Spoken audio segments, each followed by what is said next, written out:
Reka dushimire mwe mwese mwakoze subscribe kuri Create TV. Amahoro y'Imana n'abane namwe. Mwene so Sengimana Zabron garutse.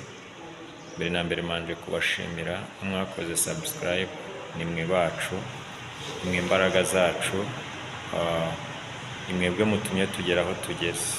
Hanyuma namwe mutarakora subscribe, nyarukira hepfo gatoya ureba ahantu handitse ijambo subscribe, tikingeho gato cyane kugira ngo tujye tubaho notification z'ibiganiro byose bibageraho. Ni wa murongo tuganiriraho ibiganiro bigiye bitandukanye, abakozi b'Imana bagiye batandukanye. Ni igihe kirekire twari tumaze tutaboneka kuri uyu murongo kubw'impamvu runaka, impamvu zitunguranye cyangwa se zitatworoheye, ariko ndagira ngo mbabwire ngo twongeye kugaruka tumeze neza kandi dushimira Imana yabanye natwe. Rero ndagira ngo tuganire mu gihe cy'akanya gatoya, ntabwo ndi buze kubatindira, ariko nayo mvuze ngo amahoro y'Imana nabane namwe.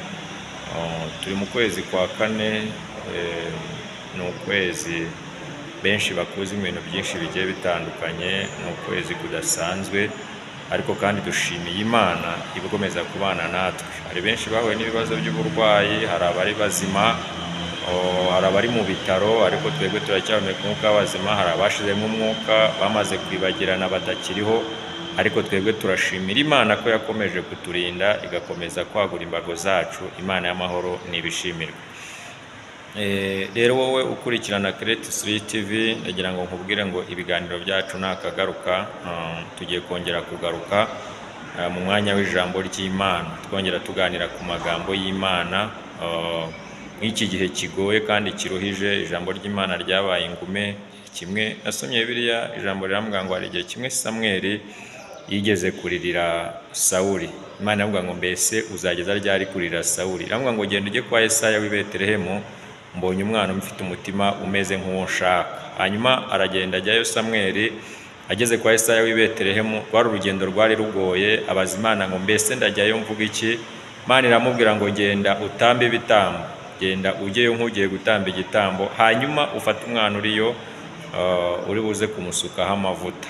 Hanyuma Samweli aragenda, ageze kwa Yesaya, aba ibirori byo kwimika abana. Hari abana bafite amapeti atandukanye, hari ba Shama, ba Aminadabu, hari benshi, bamwe bafite amapeti ya gisirikare bazwi, ariko hari umwana umwe wari mu ishyamba witwaga Dawidi, wari wiragiriye intama.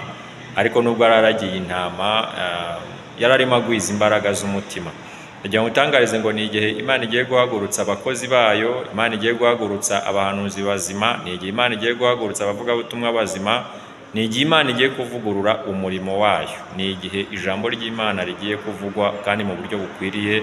Ni igihe kigeze kugira ngo abasenga bagasengera Data mu kuri no mu mwuka. Igihe kirageze ngo abe ari bo bagiye kumusenga. Hanyuma rero Samweli agira amarangamutima, azamura ihembe, agiye kurishyira kuri Shama. Imana iramubwira ngo ntabwo ari uwo nguwo, namugaye.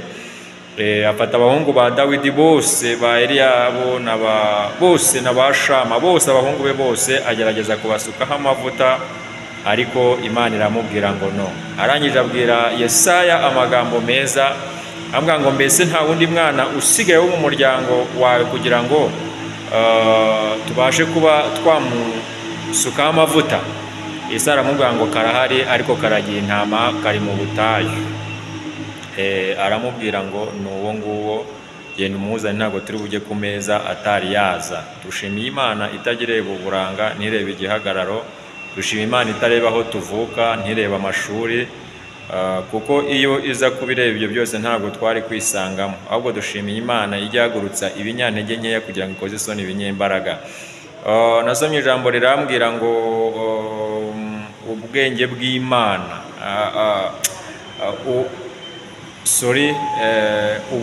ubugoryi bw'Imana buruta ubwenge bw'abantu bose.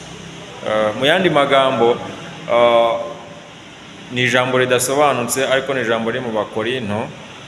Ariko nagira ngo utangarize ngo Imana yo mu bumana bwayo nta muntu wayiruta, nta wajya hejuru yayo, nta yindi Imana iri hejuru yayo, ndetse nta n'izabaho.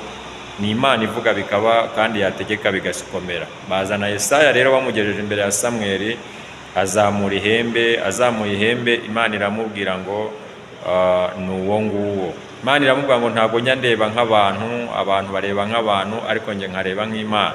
Kugira ngo ngutangarize ngo ni Imana irebera hose icyarimwe, ni Imana ivuga bikaba, yategeka bigakomera, ni Imana ijya ihindura amateka. Uwacaga inshuro nawe akaba umuntu ukomeye. Ni Imana yafashe umugabo bita Yosefu ari muri gereza imugira umuntu ukomeye. Rero ubuzima bwawe butagaragarira abana babanagira ngo ngutangarize ngo nibwo burimo ibitangaza by'Imana. Wikangwa n'ibihe urimo, ibihe urimo muri aka kanya, ibihe bikugoye biruhije, ndagira ngo nkubwire ngo hari Imana ishoboye byose. Hanyuma rero Samweli amaze kwimika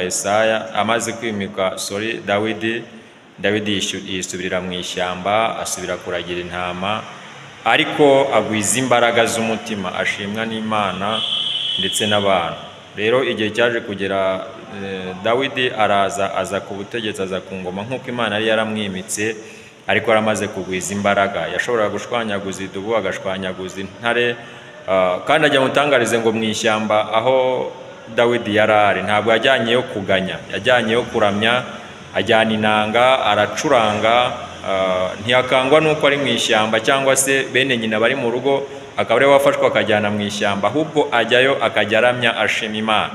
Yajya mutangarize ngo iyo ukora ibintu bikunze, Imana ibiguheramo umugisha. Rero nibwo bene Benyamini baje kuza babwira Dawidi, baramubwira ngo twigishe gutera ibuye natwe tukwigishe, twigishe gucuranga natwe tukwigishe gutera ibuye. Njya gutangarize ngo umurage wo gutera ibuye wari umuryango kwa Benyamini, ariko baza kuwuraga Dawidi umubera impamba.